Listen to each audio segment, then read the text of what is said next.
Ça roule, donc parfait. Donc bonsoir, chers collègues. Bienvenue à l'Assemblée, à la séance ordinaire du Conseil de la MRC de Portneuf du mois de juin 2020. Donc, vous avez tous reçu par courriel le cahier des participants ainsi qu'un projet d'ordre du jour. Alors, avant de procéder à son adoption, on aimerait peut-être en fait retirer le point 9.7 qui, évidemment, ne sera pas abordé par le Conseil de la MRC, qui sera traité par chacune des municipalités ayant reçu la demande. Est-ce que le tout vous convient? Oui. Je le propose. Oui. Alors, M. Dion propose l'adoption de l'ordre du jour. Au point numéro 2, au niveau de l'adoption du procès-verbal du 20 mai 2020, donc vous avez tous reçu également le projet de procès-verbal. Vous avez eu la chance d'en prendre connaissance. Alors, si celui-ci vous convient... Je le propose. Proposition pour en faire l'adoption. Alors, j'ai M. Arcan. Non, c'est moi, Jean-Claude. Jean-Claude. M. Léveillé. Oui. M. Léveillé. Première période de questions. Alors, évidemment, nous sommes en huis clos, donc il n'y a pas de questions par les citoyens. Alors, au point numéro 4, l'administration de la MRC de Portneuf, liste des déboursés du 1er au 31 mai 2020. Est-ce que vous avez des questions concernant les déboursés? Gaston Arcan propose. Parfait. Merci beaucoup, M. Arcan. À 4.2 maintenant, au niveau du renouvellement de la convention collective, donc nomination du comité patronal et mandat. Alors, comme vous le savez, et tel que nous en avons discuté, la convention collective de la MRC de Portneuf vient à échéance le 31 décembre 2020. Donc, en vue de la préparation, évidemment, de la négociation qui prendra place au cours des prochains jours, prochaines semaines, il y a lieu de nommer un comité pour représenter la partie patronale. Alors, ce qui vous est proposé est de nommer Mme Josée Frenette, moi-même à titre de préfet, M. Mario Alain, et comme personne substitut, M. Jean-Claude Léveillé. Denis Lépine propose. M. Lépine a fait la question. Ouais. Merci, Denis. 4.3 maintenant, système de climatisation au 12 rue des Pins concernant le centre d'archives régional de Portneuf. Donc, l'autorisation d'octroyer un contrat. Notre système climatisé, en fait, a failli au cours des derniers jours, dernières semaines. Et il y a lieu de procéder à son amélioration et son remplacement. Donc, tel que nous en avons discuté, on vous recommande de changer le système. Alors, on aurait besoin d'une proposition pour autoriser Mme Frenette. Mario va le proposer. Monsieur Alain en fait la proposition. Au niveau de l'administration des TNO, il n'y a aucun dossier. Donc, on s'est rendu au dossier du service de l'aménagement du territoire. Certificat de conformité au schéma d'aménagement et de développement, 2 règlements. Alors, M. Lessard, je vous cède la parole. Oui, effectivement, seulement 2 règlements qui vous sont présentés pour faire conformité au schéma. Le premier règlement, c'est une modification au règlement sur les PIA de la ville de Cap-Santé. En fait, ça vise à assujettir les enseignes commerciales en bordure de la route 138 au règlement sur les PIA, mais aussi à mettre à jour la liste des bâtiments d'intérêt patrimonial là, qui apparaissent à l'intérieur du règlement. Le deuxième règlement, c'est une modification au règlement de zonage de la municipalité de Saint-Uride. En fait, ce règlement-là vise à assurer la concordance au règlement de modification au schéma concernant les îlots déstructurés. En fait, les 2 règlements qui vous ont été transmis sont conformes aux exigences du schéma et on vous recommande d'autoriser la délivrance des certificats de conformité. Parfait. Vous avez besoin d'une proposition pour entériner le tout? André. Mme Saint-Laurent.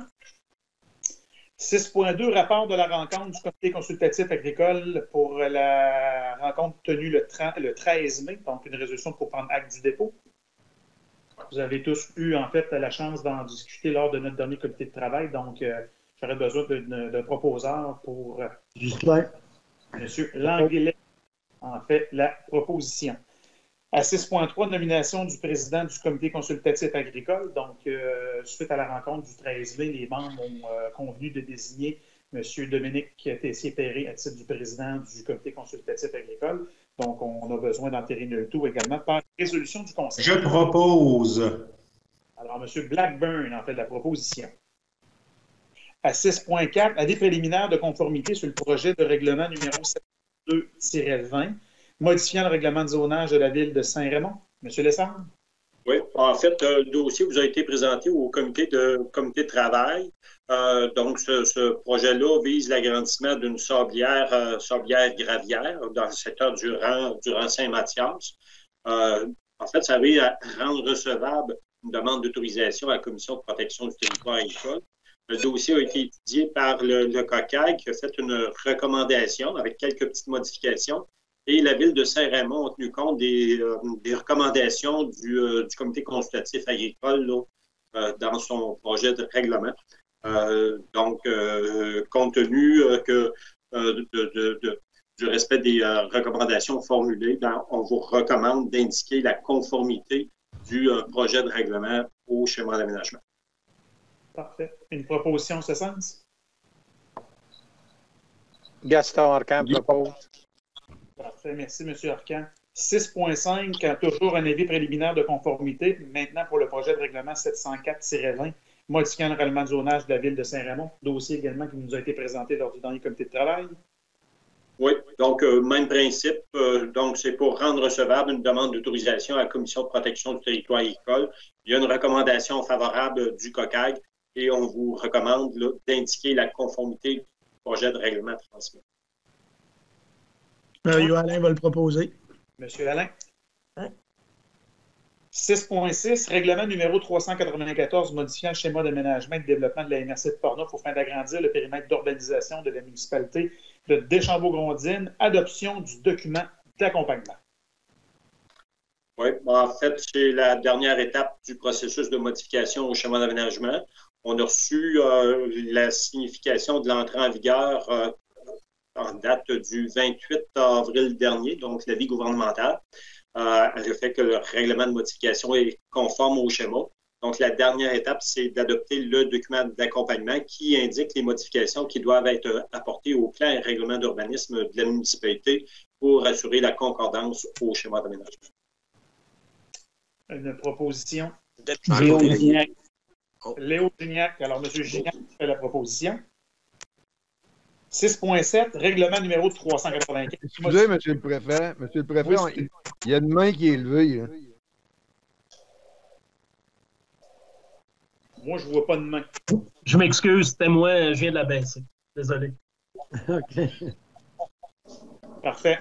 Alors, on continue à 6.7, règlement 395 modifiant le schéma d'aménagement et de développement concernant l'ajout d'une dérogation en zone inondable aux fins de réaliser des ouvrages de protection contre les inondations au centre-ville de Saint-Raymond. Alors, M. Lessard nous a fourni les explications et les amendements qui ont été adoptés suite à des échanges préliminaires. Donc, tel que nous en avons discuté au comité de travail, on s'est rendu à l'étape d'adopter le règlement pour permettre à la Ville de Saint-Raymond de... Je propose, Ghislain. L'anglais? Oui. Parfait. Au point 6.8, maintenant, au niveau du bilan de planification annuelle 2019-2020 au niveau du PADF. Alors, comme vous le savez, M. Martineau nous a fait une présentation lors du dernier comité de travail. Et évidemment, c'est d'entériner, là, en fait, là, les travaux qui ont été faits et puis d'accepter le bilan pour l'année 19-20 tel que présenté et d'autoriser la direction générale à signer le bilan. Raymond Francaire le présente. Parfait. Merci beaucoup, M. Francaire. Et à 6.9, un addenda à l'entente de gestion inter-MRC du PADF, essentiellement tel qu'il nous l'a présenté par M. Martineau. En fait, cette résolution permet d'avoir une plus grande flexibilité sur l'utilisation de sommes résiduelles qui sont au PADF pour soutenir notamment certains travaux d'atabgir et certaines dépenses. Donc, ce n'est pas de créer de nouveaux engagements financiers, c'est de permettre vraiment de pouvoir utiliser certaines sommes résiduelles telles qu'elles nous ont été présentées par M. Martineau. Est-ce que ça vous convient? Si oui, j'aurais besoin d'une proposition. Je propose. Denis Lépine. Parfait, M. Dion. 6.10, clarification au niveau d'actualiser applicable à l'intérieur du parc naturel régional de Portneuf pour les années 2020 et 2021. Donc, tel que nous avons discuté lors du dernier comité de travail, cette clarification-là a été préparée en amont par les gens, évidemment, du parc régional et par les partenaires qui sont associés. Et donc, vous avez une grille qui propose des... Denis Lépine. Denis Lépine propose. Monsieur Lépine, vous en faites la proposition. Oui. Et à 6.11, demande d'appui pour le maintien des travaux de planification et d'harmonisation dans la zone sans protection intégrale du protégeur d'air protégé du lac à Moïse. Donc, tel que nous avons eu la chance d'en discuter lors du dernier comité de travail, on a été sollicité par différentes entreprises portnevoises qui ont des opérations de coupe, notamment sur le territoire de la MRC de Portneuf, mais également sur le territoire de la MRC de la Jacques-Cartier, afin de pouvoir continuer à procéder, évidemment, à leur opération. Donc, tel qu'il apparaît de la résolution du projet qui vous est proposé, la MRC, évidemment, souhaite soutenir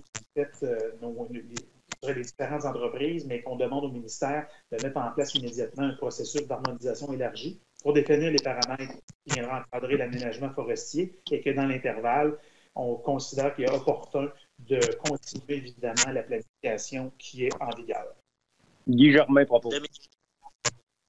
Parfait. M. Germain en fait la proposition. Au niveau de l'évaluation foncière, il n'y a pas de dossier. C'est rendu au point numéro 8 au niveau du développement économique. Donc, à 8.1, projet territorial d'implantation d'un réseau de recharge pour véhicules électriques dans la MRC de Portneuf, octroi d'un mandat pour l'installation. Alors, comme vous le savez, en fait, la MRC a travaillé sur un chantier d'électrification de certains emplacements pour permettre des bornes de recharge. Et on est rendu à l'étape, évidemment, de déployer le tout. Donc, le montant, évidemment, du contrat est d'environ 30 000 qui devrait être accordé à l'entreprise Électroblais Limité. Et évidemment, ça fait partie de l'enveloppe globale qui avait été approuvée au niveau du FRCN. André Saint-Laurent. Madame Saint-Laurent en fait la proposition. Merci. 8.2, au niveau des projets déploiement de la campagne promotionnelle de Portneuf Culture de saveurs sous le thème enraciné. Donc, tel qu'il nous a été présenté lors du comité de travail par Mme Adrienne Bella. Et il y a évidemment un projet qui va nous permettre de faire rayonner, évidemment, et faire de la promotion de l'agroalimentaire. Donc, le coût total du projet est de 10 000 $. Et ce montant-là, évidemment, pourrait être revu à la baisse advenant que nous obtiendrions des aides financières par l'entente sectorielle de la capitale nationale. Guillaume propose. Merci, M. Vézina. 8.3, soutien financier aux 3 marchés publics portneuvois. Donc, comme vous le savez, en fait, on a la chance d'avoir 3 marchés qui sont très importants pour notre MRC. Donc, celui de Deschambault-Grondines, Pont-Rouge et de Saint-Raymond. Et évidemment, la recommandation qui vous est faite, c'est de leur verser une somme de 1 000 $ chacun pour soutenir leur activité. Marie-Michel propose. Merci, Mme Patrick. 8.4, Québec, région gourmande, demande de participation financière de 3 503 $ pour le projet de capsules vidéo et photos promotionnelles et stratégie de diffusion. Donc, évidemment, lors de la présentation qui nous a été faite lors du dernier comité de travail, ça vise essentiellement à autoriser la directrice générale à verser une somme de 3 503 à la MRC de l'île d'Orléans, qui est porteur de ce dossier-là, pour nous faire la promotion de l'agrotourisme et agroalimentaire, donc dans laquelle on est parti avec nos partenaires de la capitale nationale. Mario Alain va le proposer. Merci beaucoup, M. Alain. Au point 8.5, promotion conjointe des institutions muséales de Portneuf. Donc, en fait, c'est une proposition de version un montant de 1 746 $ pour promouvoir les institutions muséales de Portneuf dans le courrier de Portneuf, Info Portneuf et les médias sociaux. Donc, c'est pour les aider, évidemment, à faire la publicité essentiellement. Marie-Michel, je propose. Parfait, Mme Pagé, merci. 8.6, site web de Tourisme Portneuf. Donc, tel qu'il nous a été présenté lors du comité de travail qui a précédé la séance ordinaire. En fait, on souhaite actualiser et rendre de manière beaucoup plus contemporaine notre vitrine au niveau Internet pour Tourisme Portneuf.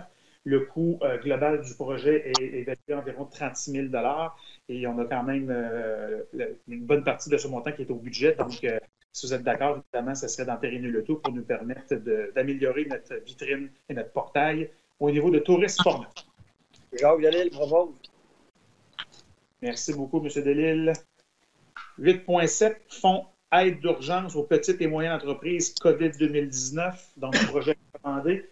Alors, ça s'inscrit évidemment dans la troisième mouture de dossier d'analyse. Il y a 9 dossiers qui sont recommandés pour un montant global de 165 000 $. Alors, proposé par Raymond Francaire. Merci, M. Francaire. 8.8, fonds de la région de la Capitale-Nationale, donc des projets recommandés au nombre de 2. Donc, vous les avez donc dans votre cahier. Donc, programme cœur à l'achat Portneuf et également au niveau de Cinéma Alouette pour des montants totaux de 120 000 $. Justin propose. Justin Langlais. Monsieur Langlais. Merci, Monsieur Langlais.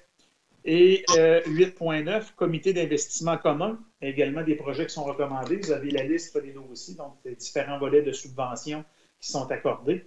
Donc, pour des montants là, qui totalisent. Mathieu, est-ce que tu avais fait le total? Non, je n'avais pas fait le total. Par contre, j'avais plus en détail. Je peux vous donner ça. 69 000 $. Oui. Alors, j'aurais besoin d'une proposition pour entériner le tout. Raymond Francaire.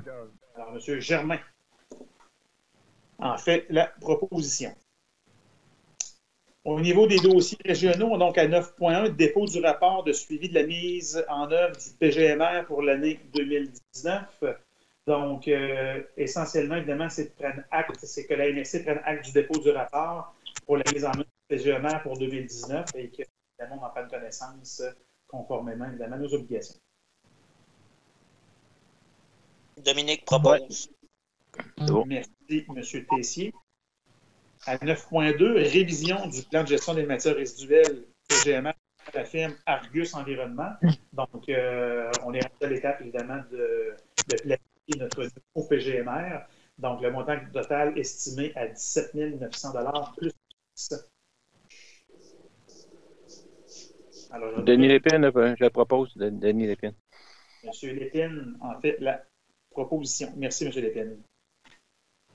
9.3, travaux du ministère des Transports du Québec sur la route 138, appui à la municipalité et aux entreprises et aux organismes de municipalité de Deschambault-Grondines.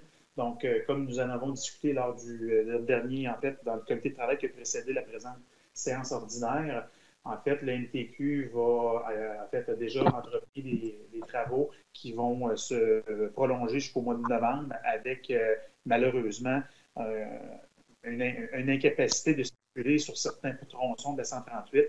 Donc, si vous êtes d'accord, évidemment, la MRC pourrait soutenir, à même des sommes résiduelles de 2019, certaines actions positives qui vont faire en sorte de soutenir les entreprises tant en termes d'affichage, de propos, en collaboration avec la municipalité de Deschambault-Grondines et des commerçants qui sont visés par, malheureusement, cette opération de réfection de la 138. Je propose Michel Blackburn, Cap Santé. J'ai entendu M. Vizino, M. Blackburn. Donc, excellent, merci beaucoup. Monsieur le préfet? Oui, Denis. Et ce serait peut-être important, tu sais, juste avant d'arriver à ce fameux pont-là, la route est en train d'arracher, là, puis ça fait 2 ans qu'il y a un détour, là. Peut-être aviser le musée des transports, ça peut-être intelligent de faire ça en même temps. C'est un à côté que je parle. Dans la tête, la route va être formée, ce serait bien le temps, là. Ah, arrêtez donc, vous. Ben oui, c'est vrai. Écoutez, ça doit faire des années, là, tous les ans que je harcèle le MTQ. Il y a toutes sortes de raisons budgétaires. Je pourrais vous en nommer une panoplie. Et encore ce matin, je me suis permis de leur rappeler ça. Écoute, les voies du MTQ sont insondables, mais on attend toujours. Monsieur Arcand, juste une petite parenthèse. La dernière fois qu'on a fait chez vous, là, ils ont tout fait la côte au complet, ils ont tout fait la côte jusqu'en bas. Quand il est arrivé le temps de faire sur le bord de l'eau, il n'y a pas le permis de l'environnement. Ils ont démanché la côte, puis 2 ans après, ils ont redescendu l'eau. C'est un peu ça, je parlais tantôt, le fameux projet de loi là, qui retarde les travaux. Là. Ça fait partie de ça, M. Arcand. Bonne journée. Merci de partager ma tristesse, M. Lépine. C'est dans mon ancienne vie, ça. Salut. Mais pour le ministère, votre information, pour ceux qui réparent les pompes, ceux qui réparent les routes, c'est pas les mêmes équipes, c'est pas les mêmes gangs. Ben oui, s'ils ne sont pas parlés, ben, c'est ça qui arrive. Je suis d'accord avec toi. L'environnement est là. Il faut surtout le ministère des Transports. Je dis pas un privé, là, mais le ministère des Transports. C'est ça le projet de loi, je fais là tantôt. Là, on a refait un ponceau sur une route numérotée. Il y avait un coin qui relevait de la CPTAQ. Ça a pris 6 mois avant d'avoir l'autorisation.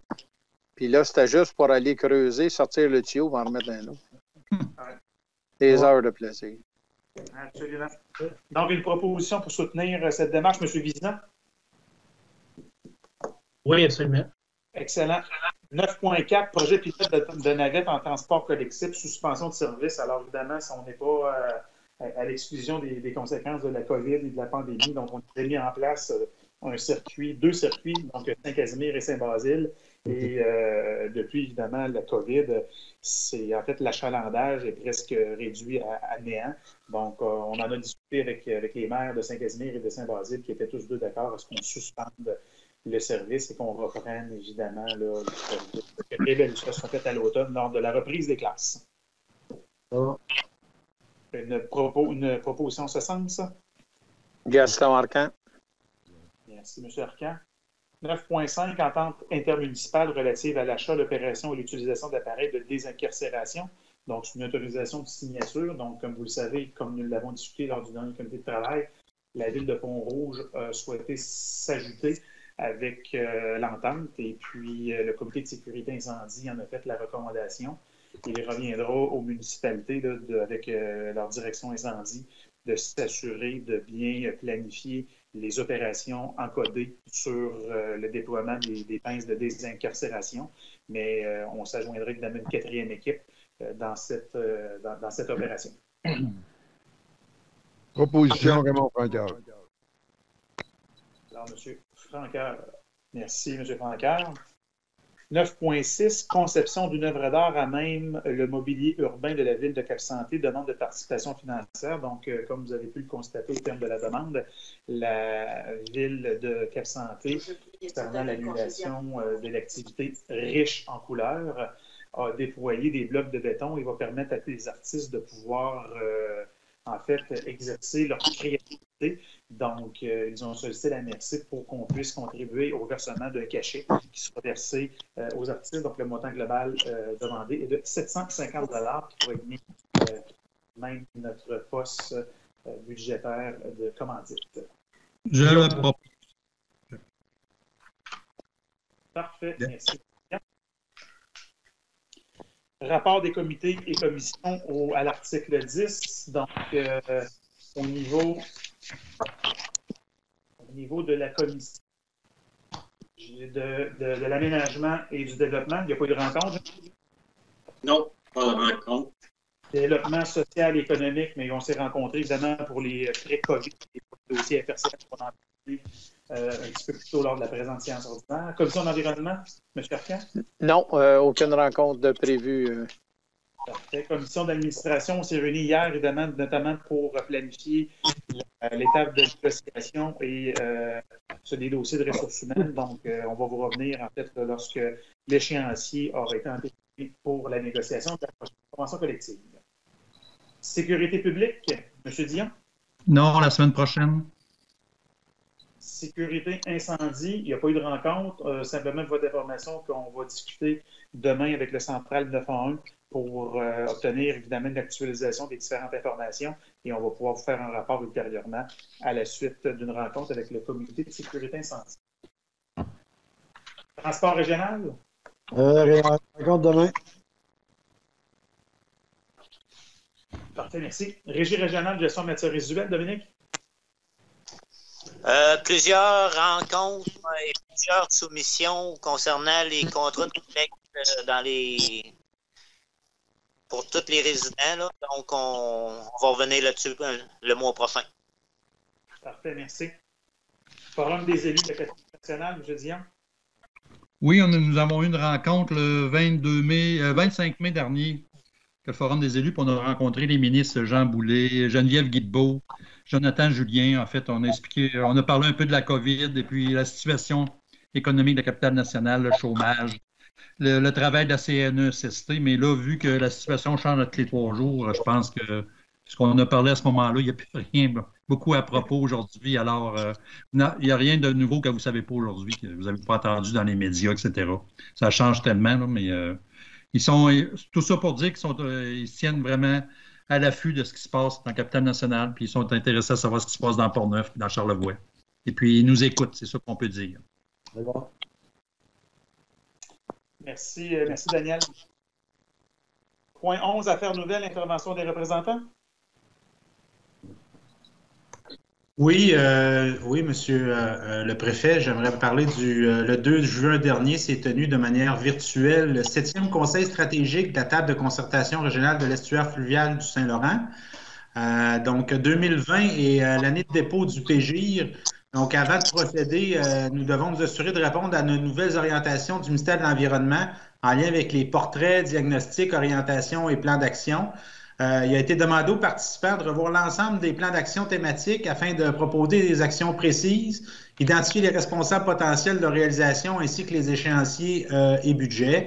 Alors, Jean Lessard et moi avons convenu qu'il serait préférable, compte tenu de la lourdeur de la démarche et du fait qu'on avait déjà tenu un atelier de concertation régionale ici, de laisser à Jean d'accomplir le travail. Donc, je tiens à le remercier au passage pour la qualité du travail qu'il a accompli. C'est vraiment remarquable. C'est un travail de moine. Donc, Jean, est-ce que tu voudrais ajouter quelque chose? Pas vraiment, si ce n'est que ça exigeait quand même beaucoup de réflexion là, pour commenter les documents qui ont été transmis. Mais je pense que Portneuf va trouver sa voie dans les commentaires qu'on a transmis là, pour que finalement qu'on puisse être vraiment présent dans cette démarche-là et revendiquer dans le fond ce qu'on souhaite là, avoir comme projet ou mise en valeur fluviale. C'est tout pour moi. Merci, Michel.